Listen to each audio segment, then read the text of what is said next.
साहबगंज में रात में एक बहुत ही दुखद घटना घटी है महोदय। साहेबगंज से मनिहारी फेरी सेवा चलती है और उस फेरी सेवा में अभी कटिहार जिला ने उसका डाक किया है महोदय। रात के अंधेरे में महोदय ट्रकों से लदा हुआ जहाज, ओवरलोडेड जहाज महोदय मनिहारी के पास दुर्घटनाग्रस्त हो गया। इतनी बड़ी घटना, इतने लोगों का हताहत हो तो मैं संसदीय कार्य मंत्री से जरूर जानना चाहूंगा कितने लोग मरे हैं। निश्चित तौर पर सरकार को इसमें संज्ञान में लेना चाहिए, क्योंकि वहां जो अधिकृत घाट है उसके अतिरिक्त भी गर्म घाट से इलीगल तरीके से दिन भर रात भर चलाया जाता है। और स्थिति यह है आज भी जो दुर्घटनाग्रस्त हुई है जहां पर वो गर्म घाट से जो इलीगल है वहां से चलाया जा रहा है। तो निश्चित तौर पर ये घटना जो है दुर्भाग्यजनक है और मैं पूरा इसको जानकारी हम कर लेते हैं। जैसे जैसे अभी माननीय अनंत ओझा जी बोल रहे थे, ब्रजनारायण जी बोल रहे थे और हमारे पूर्व मुख्यमंत्री बाबूलाल जी बोल रहे थे, यह अवैध भी घाट है।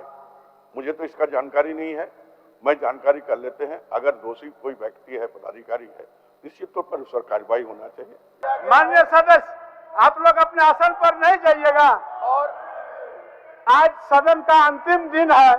माननीय सदस्य, आज अंतिम दिन है।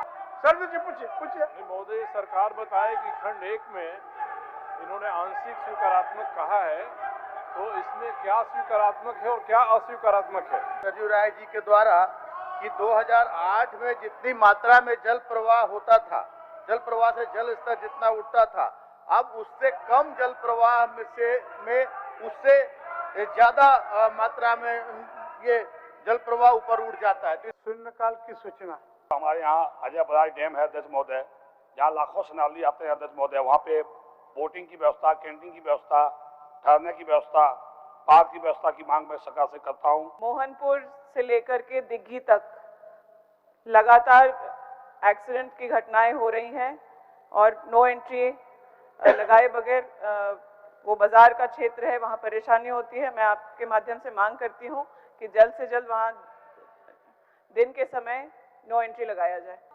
झारखंड के सभी जिलों के विभिन्न सरकारी अस्पतालों में अनुबंधित नेत्र सहायकों द्वारा पिछले 10 वर्षों से सेवा दी जा रही है, परंतु अभी तक इनकी सेवा नियमित नहीं की गई है।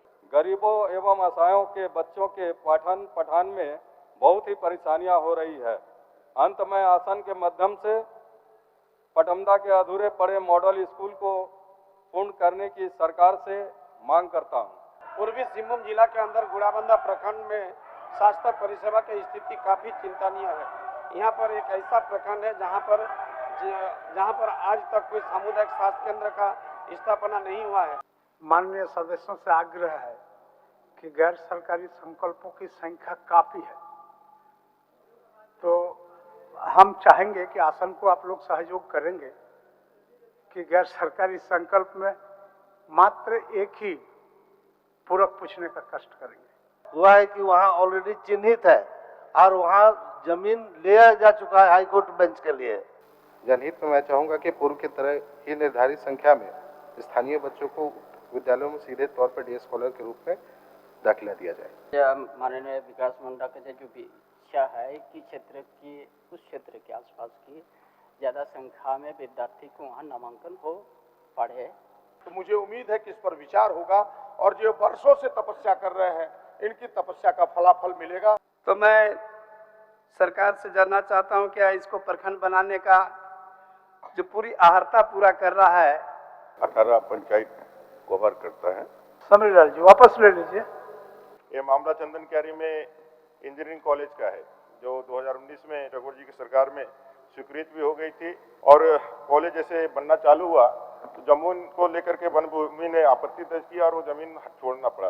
वर्तमान में लाइसेंस प्रक्रिया का प्रस्ताव जो कि डीजीसीए कार्यालय नई दिल्ली में विचाराधीन है, लाइसेंस प्रक्रिया को जल्द से जल्द पूरी कराई जाए। सभा राज्य सरकार से विस्ताव करती है कि भारत अभियंत्रण निगम HEC रांची की एकीकृत अभियांत्रिकी एवं विनिर्माण क्षमता के मद्देनजर इसे सामरिक एवं आणविक महत्व का औद्योगिक उपक्रम घोषित करने एवं इसकी मूल्यवान परिसंपत्तियों के आलोक में इसके पुनरुद्धार योजना का क्रियान्वयन करने के लिए भारत सरकार पर दबाव बनाए। राज्य सरकार इस विषय पर प्रयास करेगी, एक नए सिरे से प्रयास करेगी कि इस HSC का रिवाइवमेंट कैसे हो, ये नए तरीके से फिर से इस देश का गौरव कैसे बन सकता है। 1 महीना कि 2 महीना, कितना दिन में? 2 महीना। हम लोग समापन की ओर बढ़ रहे हैं।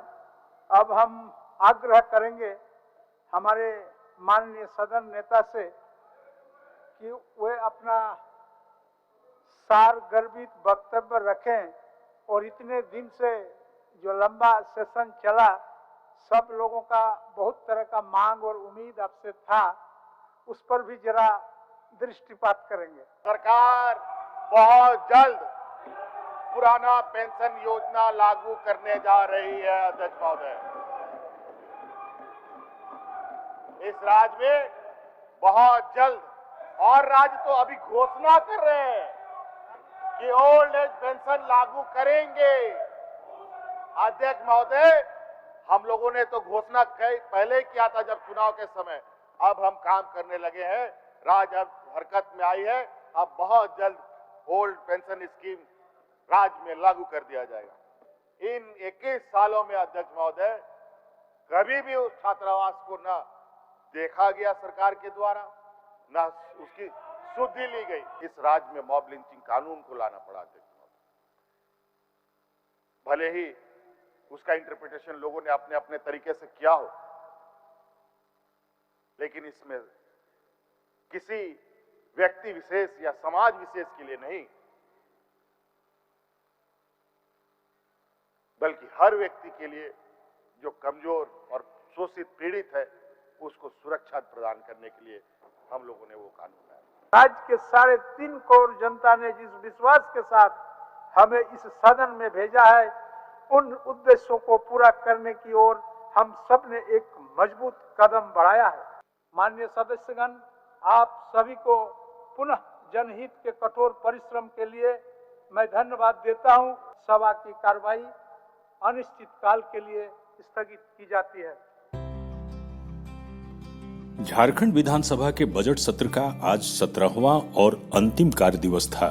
सदन की कार्रवाई जैसे ही शुरू हुई, कई सदस्यों द्वारा जामताड़ा गंगा नदी में कल रात हुई जहाज दुर्घटना के मामले को प्रमुखता से उठाया गया और इस पर सरकार का जवाब भी आया। इसके बाद प्रश्नकाल शुरू हुआ और आज प्रश्न वर्ग 5 में चयनित विभागों से संबंधित प्रश्न पूछे गए। अल्प सूचित और तारांकित प्रश्नों को मिलाकर कुल 50 प्रश्न सूचीबद्ध थे, जिसमें से एक प्रश्न सदन में उत्तरित हुआ और इस पर पूरक प्रश्न के साथ विस्तृत चर्चा हुई। सदन में आज भी शून्यकाल की कुल 25 सूचनाएं पढ़ी गईं। बात ध्यानाकर्षण की करें तो पिछले कार्य दिवसों से स्थगित 30 ध्यानाकर्षण की सूचनाओं को मिलाकर कुल 35 सूचनाओं में से एक सूचना पढ़ी गई एवं उस पर सरकार का वक्तव्य हुआ। अंतिम कार्य दिवस के द्वितीय पाली में गैर सरकारी संकल्प की सूचना ली जाती है और कुल 56 सूचनाएं पढ़ी गई और उस पर सरकार के जवाब के बाद उन्हें वापस लिया गया। एक माह में कुल 17 कार्य दिवस और लगभग 80 घंटों की अवधि वाला यह बजट सत्र सिर्फ लंबा ही नहीं रहा, बल्कि कई मायनों में सार्थक और बेहद उपयोगी भी रहा। कुछ व्यवधानों को छोड़ दें तो यह सत्र अपने निर्धारित कार्यक्रम और कार्य को पूर्ण किया है। वर्तमान सत्र में बजट पास होना या विभागों के अनुदान मांगों को सदन में स्वीकृत कराने जैसा ही काम सिर्फ नहीं हुआ, बल्कि जनहित के मुद्दों को बेहतर तरीके से उठाने का पर्याप्त अवसर भी माननीय सदस्यों को मिला। पूरी सत्रावधि में 1070 प्रश्न स्वीकृत किए गए, जिसमें से 973 प्रश्नों का उत्तर विभाग से प्राप्त हुआ और 102 प्रश्न सदन में उत्तरित हुआ और इस पर विस्तृत चर्चाएं भी हुई। शून्यकाल की कुल 373 सूचनाएं सदन में पढ़ी गईं। 80 स्वीकृत ध्यानाकर्षण की सूचनाओं में से 46 सूचनाएं पढ़ी गईं और उस पर सरकार का वक्तव्य हुआ। कुल 114 निवेदन की सूचना स्वीकृत हुआ तथा 56 गैर सरकारी संकल्प की सूचना सदन में उत्तरित हुआ। 2 विधेयकों का पास होना, नियंत्रक महालेखा परीक्षक के लेखा प्रतिवेदन का उपस्थापन और विधानसभा की कई समितियों के प्रतिवेदन का सभापटल पर उपस्थापन भी इस सत्रावधि में किया गया। झारखंड विधानसभा की प्रक्रिया तथा कार्य संचालन के नियम में संशोधन संबंधी स्वीकृति भी सभा से प्राप्त हुई।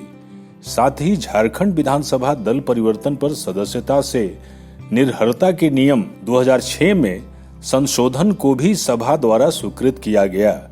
अध्यक्ष झारखंड विधानसभा और माननीय मुख्यमंत्री के समापन भाषण के बाद सत्र की समाप्ति हुई और सभा की कार्यवाही अनिश्चित काल तक के लिए स्थगित कर दी गई।